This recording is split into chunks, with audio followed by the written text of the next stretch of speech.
அதிக மது பழக்கம் மற்றும் புகைப்பழக்கம் விசித்திர நோயால் பாதிக்கப்பட்ட பாடகர் ராஜலட்சுமி கணவர் செந்தில் கணேஷ் வெளியான அதிர்ச்சி தகவல் ஒட்டுமொத்த குடும்பத்தையும் மீளாத சோகத்துல மூழ்க வச்சிருக்கு. தமிழ் சினிமாவுடைய மிக முக்கியமான பாடகர் தம்பதியில முக்கியமானவங்க நம்ம செந்தில் கணேஷ் ராஜலட்சுமி. இந்த ரெண்டு பேருமே விஜய் டிவி ஒளிபரப்பான சூப்பர் சிங்கர் நிகழ்ச்சி மூலமா தமிழ்ல முதல்ல அறிமுகமானாங்க. விஜய் டிவில அந்த சீசன்ல கிடைச்ச வெற்றி இவங்களுக்கு தமிழ் சினிமால ஒரு பாடகரா நல்ல ஒரு அங்கீகாரம் இவங்களுக்கு கிடைச்சது. தங்களுக்கு கிடைச்ச அங்கீகாரத்த வச்சு தொடர்ந்து தமிழ் சினிமால பாடல்கள் பாடவும் ஆரம்பிச்சாங்க. 2 பேரும் தனித்தனியா பாடின பாடல்களும் சரி, 2 பேரும் சேர்ந்து பாடின பாடல்களும் சரி, மக்கள் மத்தியில நல்ல ஒரு வரவேற்பு கிடைச்சது இவங்களுக்கு. அதன் மூலியமா முக்கியமான பாடல்களா மாறுனாங்க. 2 பேரும் தொடர்ந்து பாடகரா மட்டும் இல்லாம, தமிழ் சினிமாவுல நடிகர், நடிகைகளாவும் உயர்ந்தாங்க. செந்தில் கணேஷ் 2, 3 படங்கள் நடிச்சிருக்காரு. ராஜலட்சுமியும் ஒரு படம் நடிச்சாங்க. அதையும் தாண்டி 2 பேரும் சினிமால மட்டும் பாட்டு பாடாம, அவங்களுக்கு கிடைச்ச இந்த பிரபலத்த வச்சு, தமிழ் சினிமாவுல ஒரு முக்கியமான கலை நிகழ்ச்சி, ஆர்கெஸ்ட்ரா, கோயில் ஃபங்ஷன் அப்படின்னு தங்கள எங்கெல்லாம் பாட்டு பாட கூப்பிடுறாங்களோ, அங்கலாம் போயி 2 பேரும் சேர்ந்தும், தனித்தனியாவும் நெறைய பாடல்கள பாடி, மக்கள் மத்தியில தங்களுடைய பாட்டு பாடக்கூடிய திறமைய இன்னும் பெருசா வளர்த்துருக்காங்க. இதனால தமிழகம் முழுக்க இவங்களுக்கு தனி ரசிகர் பட்டாளமே இருக்காங்க. இது போக நம்ப ராஜலட்சுமி சின்ன திரை சீரியல்களுக்கும் கூட சில பாடல்கள பாடி குடுத்துட்டும் இருக்காங்க. இப்படி போயிட்டு இருந்த இவங்களுடைய வாழ்க்கையில திடீர்னு செந்தில் கணேஷுக்கு நெறைய பட வாய்ப்பு வர ஆரம்பிச்சிருக்கு. அதனால செந்தில் கணேஷ் அடிக்கடி இப்போ படங்கள் நடிக்கிறதுல ரொம்ப பிஸியா இருக்காரு. ஏற்கனவே அவர் நடித்த 3 படங்களும் அந்த அளவுக்கு பெருசா வெற்றி பெறல. ஆனா இருந்தாலும் செந்தில் கணேஷ்க்கு இருக்கிற ரசிகர் பட்டாளத்த வச்சு, கண்டிப்பா செந்தில் கணேச வைத்து படம் பண்ணலாம் அப்படின்னு தொடர்ந்து இயக்குனர்கள் செந்தில் கணேச வற்புறுத்தி நடிக்க வச்சிருக்காங்க.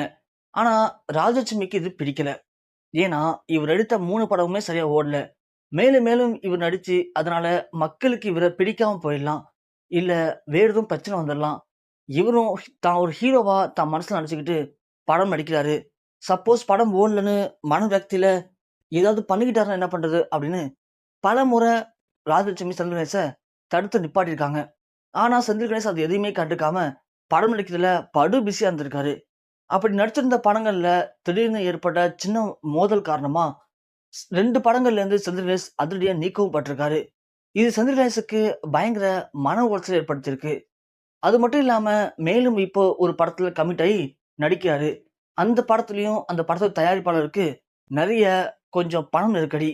அதன் காரணமா இந்த படத்த கொஞ்ச நாள் தள்ளி வச்சிடலாம் அப்படின்னு அவரும் சொல்லிட்டாரு. இப்படி தான் ஒரு கட்டத்துல 3 படம் புக் ஆயி நடிச்சிட்டு இருந்தேன். திடீர்னு ஒரே நாள்ல 3 படமும் ஃபெயில் ஆயிடுச்சு. இனி நான் என்ன பண்ண போறேன் அப்படின்னு செந்தில் கணேஷுக்கு பயங்கர மன உளைச்சல் ஏற்பட்டிருக்கு. அதோட பாட்டு பாடுறதுக்கு சில இயக்குனர்களே பார்த்திருக்காரு. ஆனா, இவரு படம் பண்ணிட்டு இருக்கும்போது அந்த இயக்குனர்களுக்கு இவரு கால் ஷீட் தரல. அதனால அந்த இயக்குனர்கள் இவர கொஞ்சம் அவமதிச்சு அனுப்பியிருக்காங்க. இப்படி தன்னுடைய வாய்ப்புகள் எல்லாமே பறிக்கப்பட்டுடுச்சோ அப்படின்னு செந்தில் கணேஷ் ஒரு கட்டத்துல பயங்கர மன உளைச்சலுக்குள்ளாயிருக்காரு. அதுல கடந்த சில மாதங்களாவே அவரு மது பழக்கத்துக்கும், புகை பழக்கத்துக்கும் அடிமையாக ஆரம்பிச்சிருக்காரு. அது மட்டும் இல்லாம இவர் நடித்த இந்த 3 படங்கள்லயும் இவரு ஒரு மது குடிக்கக்கூடிய ஒரு நடிகரா தான் நடிச்சிருந்திருக்காரு. அங்கேயும் அதிக மது. இப்போ ஏற்பட்டிருக்க மன உளைச்சல் காரணமா அதிக மது. இப்படி மது அதிகமா அவர் உடம்புல போக போக, சரியா சாப்பிடாம இந்த மன உளைச்சல்ல, பிரஷர்ல எந்த நேரம் பார்த்தாலும் தன்னுடைய வாழ்க்கை இப்படி போணும், அப்படி போணும்னு யோசிச்சு யோசிச்சு அவர் உடம்புல நெறைய பிரச்சனைகள் ஏற்பட்டிருக்கு. திடீர் உடல்நலக்குறைவு காரணமா அவரு மருத்துவமனையில அனுமதிக்கவும் பட்டிருக்காரு. அவர செக் பண்ணி பார்த்த மருத்துவர்கள் அவருடைய உடம்புல ஒரு சில அரிய வகை நோய் ஏற்பட்டிருக்கு அப்படின்னும், அதன் காரணமா இவருடைய உயிருக்கு மிக பெரும் பேராபத்து ஏற்பட்டிருக்கு அப்படின்னு மருத்துவர்கள் கைவிரிச்சிருக்கதா மிக முக்கியமான தகவல்கள் வெளியாகி, ஒட்டுமொத்த தமிழ் சினிமாவையும் அதிர்ச்சி அடைய வச்சிருக்கு.